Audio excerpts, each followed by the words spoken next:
everyone. It's John Gualtieri here with this week's PowerShot. I want to talk to you today about risky business with a seller, especially during the preview of their home. And I've seen this happen many, many times, and an agent, one of my clients, sometimes will go through a property and they'll point out all the things that the seller should do. You should paint this room. You should pull up that carpet. You should do this. You should do that. You should do this. And basically what they've done, maybe without knowing it, is they've alienated that seller.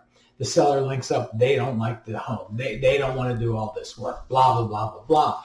I had an incident recently where a client of mine went into the backyard with the seller, and it was a large yard, an acre maybe, and the fence was deplorable. It was falling down.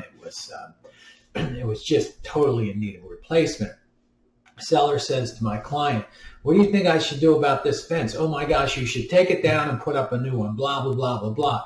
Well, I mean, what was that, 10, 20 grand? He didn't get the listing. And so when he asked the seller, "Well, why didn't I get the listing?" He said, the seller said, "I talked to another agent and he told me to just take the fence down and throw it on a dumpster, and that was a fraction of what you'd said." So you got to be careful there. So when do you address that stuff? Well, you can address it with the stager. You can address it with the seller, but only after the listing agreement is signed. And you need to go through these things and ask the seller, "Hey, what do you think about this?" Don't say you should do this, you should do that, because why? You're going to get killed. That's why.